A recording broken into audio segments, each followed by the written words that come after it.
अगला चुनाव करो या मरो का कह सकते हैं?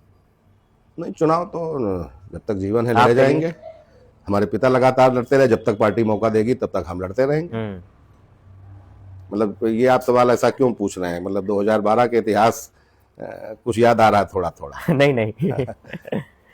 अगर सपा टिकट नहीं देती है 2027 के विधानसभा चुनाव में आपको, तो आपकी क्या भूमिका रहेगी, या आप जिसको भी टिकट देगी उसको मजबूती से अभी लड़ाएंगे? जल्दी में आदरणीय अध्यक्ष जी ने हमसे कहा हम्म।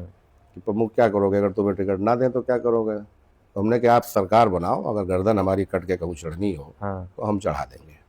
क्योंकि अब अपने हित से ज्यादा हमें अब जनता और समाज की चिंता है कि अगर हम सरकार नहीं बना पाए तो ये भारतीय जनता पार्टी देश को और उत्तर प्रदेश को इतने पतन के गर्त पर ले जाएगी कि दोबारा इसका खड़ा होना मुश्किल हो पाएगा। बड़ी बात कह रहे हैं आप। राष्ट्रीय अध्यक्ष जी ने टिकट नहीं, उन्होंने यूं ही अभी हमारे यहाँ कुछ तय नहीं है। अच्छा, हम भाई इसलिए नहीं मानते, भाई 3 बार से हम चुनाव लड़ रहे हैं, हमको 2 बार टिकट दी गई और उसके बाद हम पर भरोसा किया जाता है, तो हमको तो अपने नेता के भरोसा पर विश्वास है। लेकिन इस बार हम लोग नहीं, हमारी पार्टी के जितने भी वरिष्ठ नेता हैं, हर नेता कोई भी कुर्बानी को तैयार है। मतलब मजबूती से आप जितने भी, लेकिन हम टिकट को लेके बहुत इसलिए परवाह नहीं करते। हमारा नेता के बीच में भरोसा है, और अगर उन्होंने हमसे कुछ मांग दिया, हम भी उनसे तो मांग देते हैं। भाई हम जब उनसे मांग देते हैं, हाथ पकड़ के उनसे कह देते हैं कि बड़े भैया दो, हमें ये चाहिए, देख दो। तो अगर उन्होंने मांग दिया, जब बड़ा दे रहा है तो छोटा की बारी आएगी तो वो भी दे देगा। तो 27 में मेन उद्देश्य सरकार बनाना, केवल सरकार बनाना। चुनाव तो लड़े जाएंगे, हारे जाएंगे, जीते जाएंगे, तो ऐसा नहीं अभी इतनी उम्र हमारी नहीं निकल गई कि नहीं हुआ है। लेकिन उसको आपके माध्यम से ये संदेश है कि ये कोई ना सोचे कि पम्मू यादव चुनाव नहीं लड़ेंगे। ये लोगों ने भी भ्रांति फैला दी लोगों ने कि पम्मू यादव नहीं लड़ेंगे। ये हम क्यों तय करें? हमारा नेता तय करेंगे, हमारे राष्ट्रीय अध्यक्ष जी तय करेंगे कि पम्मू तुम्हें चुनाव लड़ना है या नहीं लड़ना है।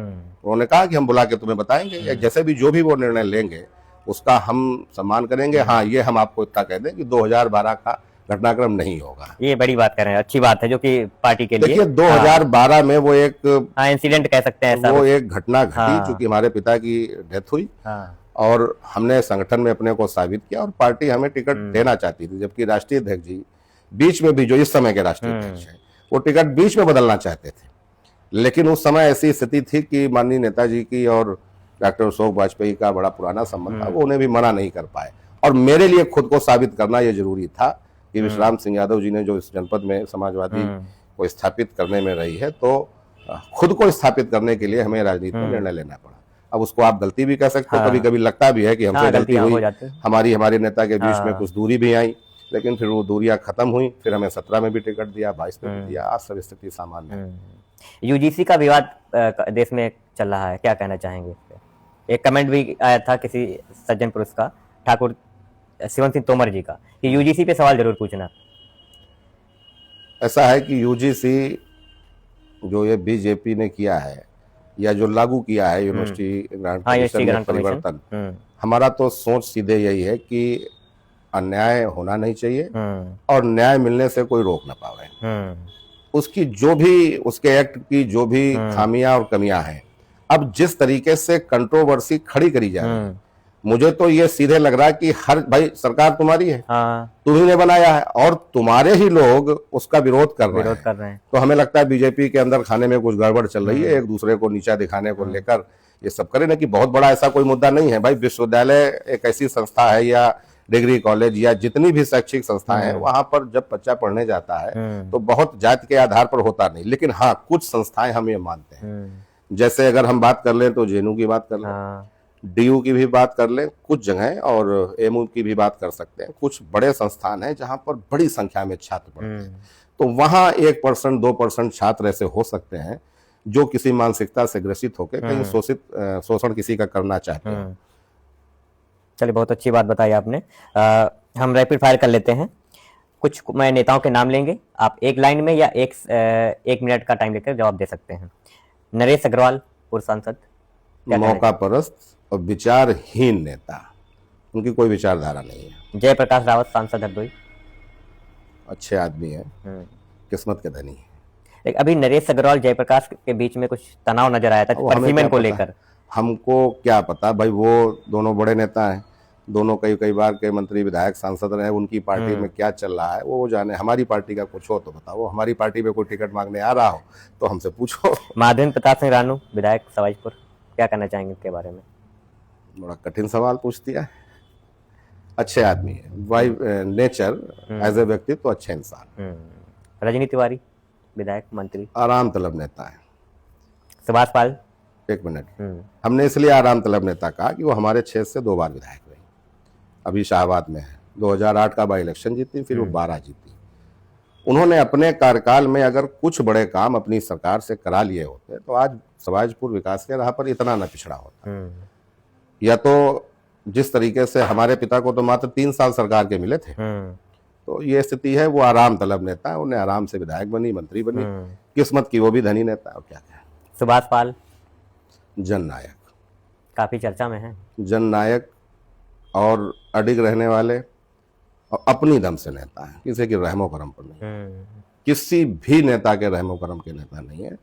और चूंकि संघर्ष किया है, जनता उन्हें हरदोई जनपद ही नहीं, उत्तर प्रदेश के बड़े हिस्से में वो अपने समाज के बड़े नेता के रूप में जाते हैं। राजनीति आपके लिए क्या ईमानदारी देती है तो कमजोरी देती है? देखिए, ईमानदारी कभी कमजोरी हो ही नहीं सकती। ईमानदारी कभी कमजोर इसलिए नहीं हो सकती कि जो आत्मबल मिलता है ईमानदारी से वो किसी दूसरी चीज से नहीं मिलेगा। मैं इतने 2012 के बाद से मैं किसी पद पर नहीं, ना मैं संगठन में किसी पद पर हूँ, ना मैं किसी चुने हुए जनता के जनप्रतिनिधि के पद पर हूँ, लेकिन हमें बड़ा बल मिलता है कि हम अंदर से सही हैं तो हमको हमारी ताकत, हमें खुद ही ताकत ईश्वर देता है ईमानदारी से। और चाल चरित्र आचरण ही नेता का सबसे बड़ा उसका हथियार होता है। आज की राजनीति का सबसे बड़ा खतरा क्या है? बेरोजगारी या नफरत की राजनीति? नफरत की राजनीति। बेरोजगारी तो जैसे तैसे जो इस पृथ्वी पर आया है वो अपना पेट तो पाल ही लेगा, उसके लिए तो भगवान इंतजाम करके रखता है, कोई व्यक्ति भूखे नहीं मरता है। चुनाव जीतने के लिए सिद्धांत तोड़ना जायज है? हम इसको जायज इसलिए मानते हैं कि जब आप हित करना चाहते हैं जनता का, तो अगर आप सत्ता में नहीं हैं या आप पद पर नहीं है तो आप कर नहीं सकते। ये हमारे डॉक्टर भीमराव अंबेडकर भी कई बार उन्होंने कहा था कि सिद्धांत से समझौता करके, लेकिन बड़े स्तर पर नैतिकता मर जाए ऐसा भी समझौता नहीं करना चाहिए। कुछ नेताओं ने कमेंट किए थे, हम उनको पढ़ लेते हैं। अभी पोस्ट की थी इसमें जितेंद्र वर्मा जीतू जी ने सवाल किया था कि इस बार टिकट नहीं मिलता, इसका आप जवाब दे चुके हैं, इस पर मैं नहीं पूछूंगा। यूजीसी पर आप राय दे चुके हैं। एक शोभित यादव जी हैं, एक सवाल इन्होंने बोला था, पूछ लेना कि आपकी विधानसभा में आरोप लगते हैं कि आप यादव की लड़ाई में एक यादव का समर्थन दे देते हैं, दूसरे के नाराज हो जाता है, इसकी वजह क्या है?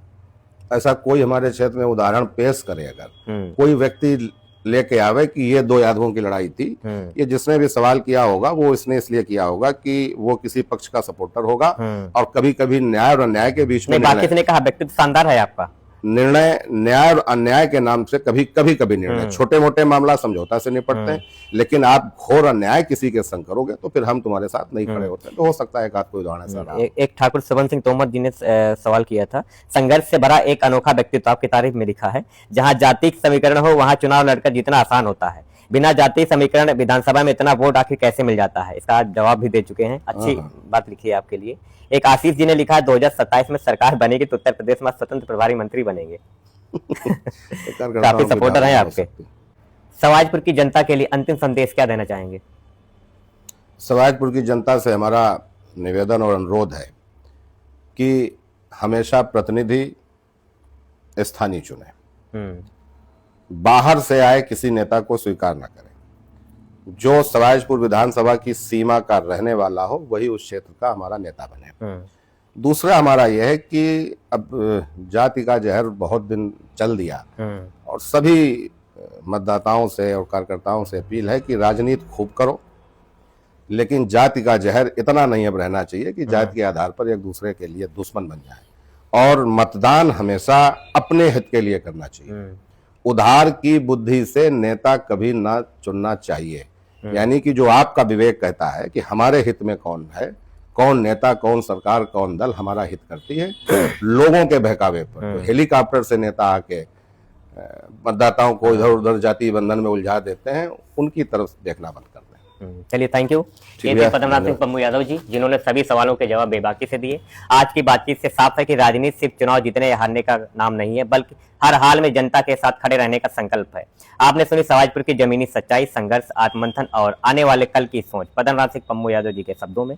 अगर ये बातचीत आपको सोचने पर मजबूर करे, सवाल उठाने की हिम्मत दे, तो इसे ज्यादा से ज्यादा साझा करें, क्योंकि लोकतंत्र सिर्फ वोट से नहीं, संवाद से भी मजबूत होता है। मिलते हैं अगली बातचीत में जमीन से जुड़े एक और सच के साथ। बने रहिए हमारे साथ। धन्यवाद।